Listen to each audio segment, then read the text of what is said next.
One tasty desert base coming up.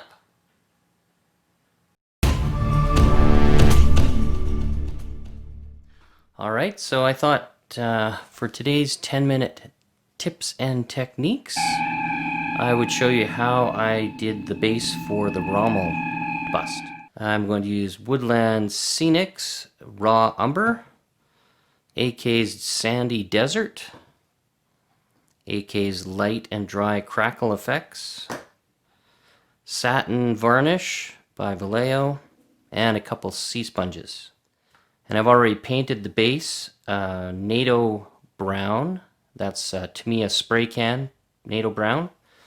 And this is the pintle mount I made for Rommel, and he's going to slide in there and get glued into place eventually. This is just made of washers and some brass tubing. So let's get going on this.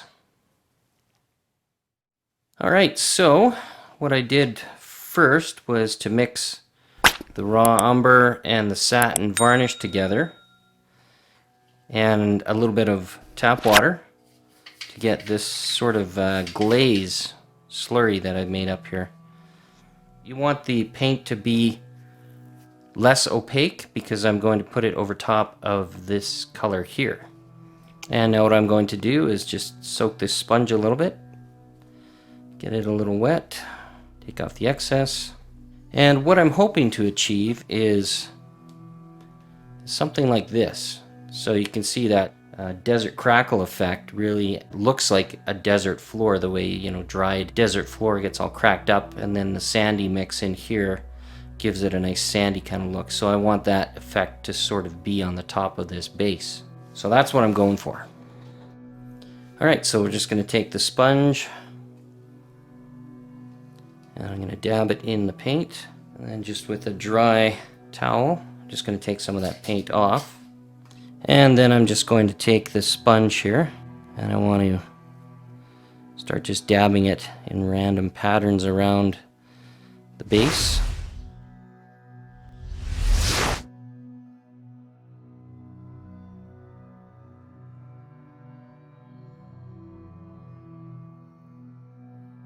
And you want total coverage on this, and because this is acrylic paint I'm using, it should dry fairly fast. And the base coat is the Tamiya rattle can spray cans, so they're an acrylic lacquer, so they're a little tougher, and you're able to manipulate and do effects over top of this paint without getting any lifting of the base coat. Give it a dry.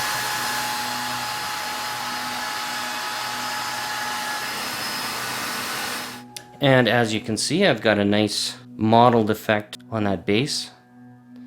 So now what I'm going to do is add just a little more of this raw umber so that the paint's a little more opaque. And then same idea.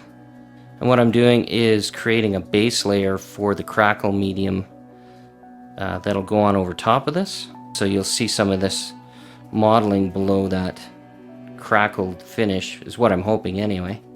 Now what I'm going to do is take this other sponge that I have, and I'm just going to go in and dab up some of that excess and create hopefully a different looking pattern below as I'm drying up the excess water in the paint. And you should end up coming out with something that looks fairly random over top of this reddish brown color. And now you can see I've got a really nice texture as my base layer. Okay, the next step in the process will be to add an oil wash to the base, and I'm just using some odorless thinner Gamblin Asphaltium oil paint, a larger brush, and a little reservoir to put the paint in.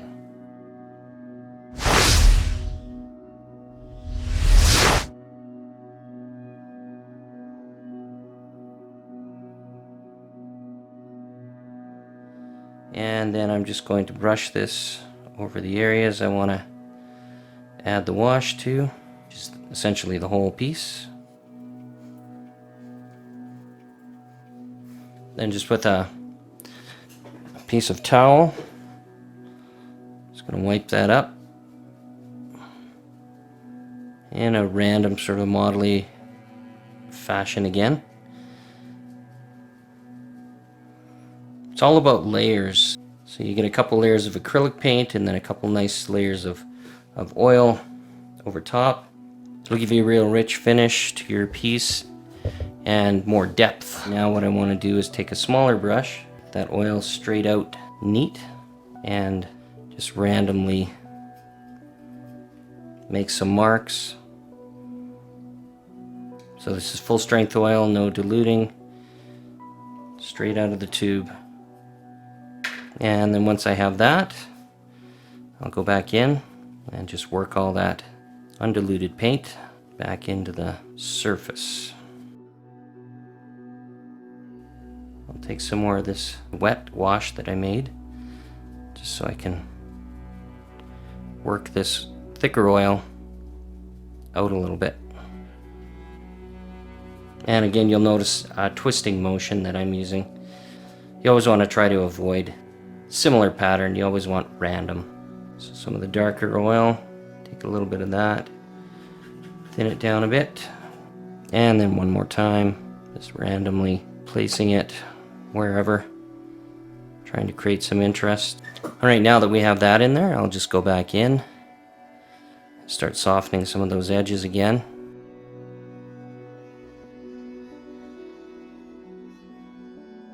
And that's pretty much it. I'm going to let that dry for 24 hours and then I'll come back and show you the rest. Right, so here's the base after 24 hours of drying. Really, you could probably use this as is. It kind of looks pretty good, I think. But for what I want for this particular effect, we are going to put the sand materials over top. The first thing we're going to start with is the AKA Sandy Desert. So I like this material. It's pretty good. Replicates sandy desert fairly well. It does take a little bit to get it to adhere to your surface. Not a whole lot, but you know, you got to move it around a little bit and get it to bite to that paint.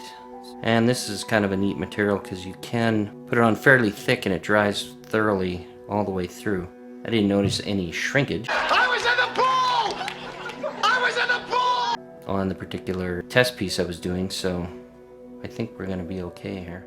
So next, I'm going to take this rock here, and I'm going to flatten this out just a little bit, with still keeping the texture to the sand.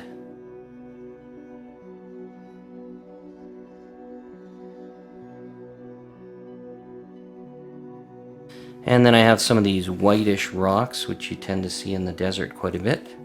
A few bigger ones in there.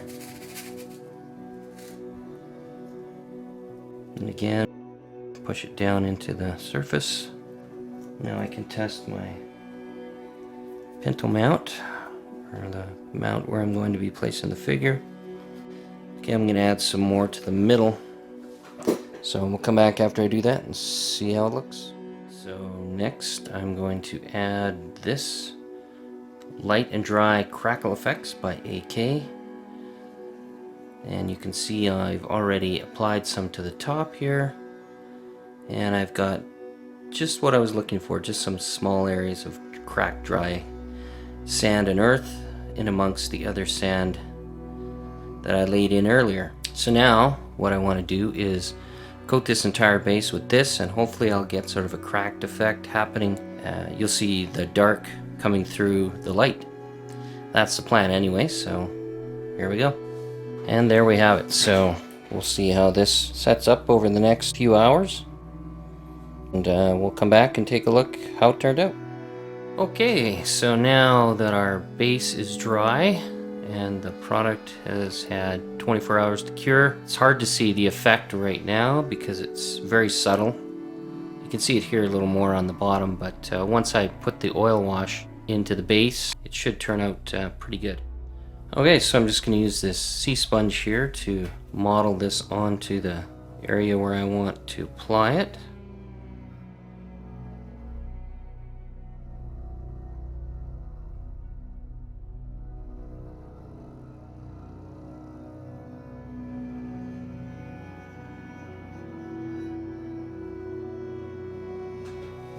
And we'll just let that dry for a couple minutes and we'll come back.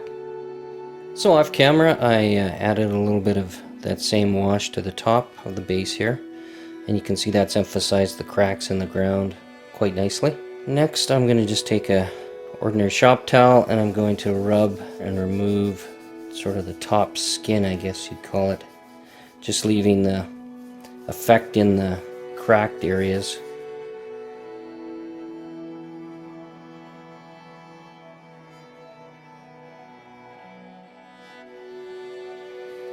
And you can see it leaves a nice variety of marks and tones. And you can see that now all the subtle cracking is starting to come out. You can see it's almost like snake skin in there. The effect is quite nice.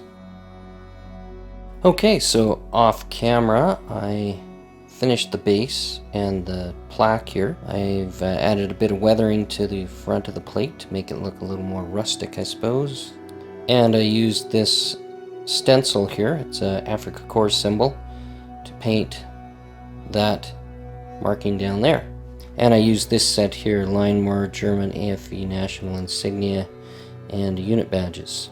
What I'm going to do next is add another wash to the top of this and add some dust effects down in there. So as you can see, I've added a little bit over here, and I'm just using the industrial earth tone again as the wash. So I'll just continue to add that wash in along here, and maybe we'll speed this up so you don't have to watch the whole procedure.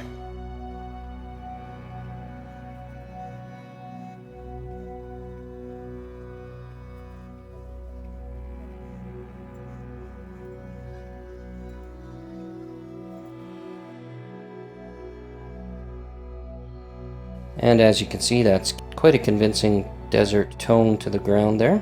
Alright, I'm going to add some dust effects to the top, and then that'll pretty much finish the base. Okay, I'm going to mix up these two pigments here, some of this acrylic paint, and some water to get this dust effect.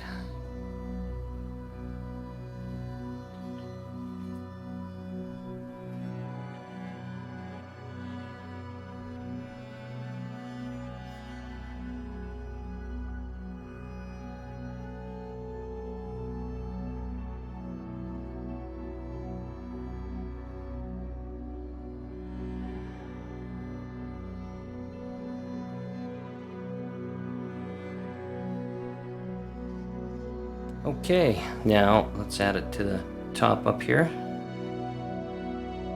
I want to sort of give a random model look to the top. Okay, I'll let that dry up, and then we'll come back and look at the next step.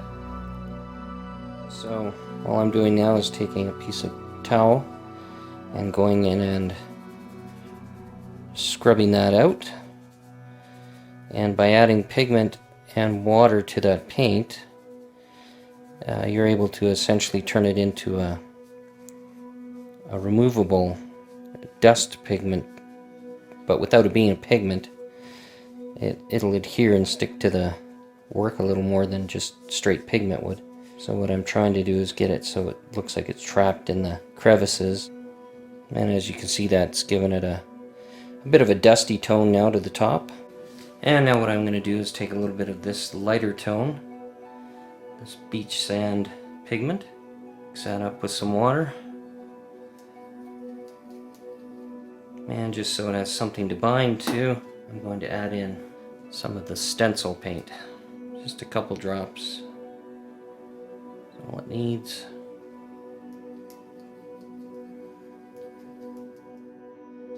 And now I will add that around the details again.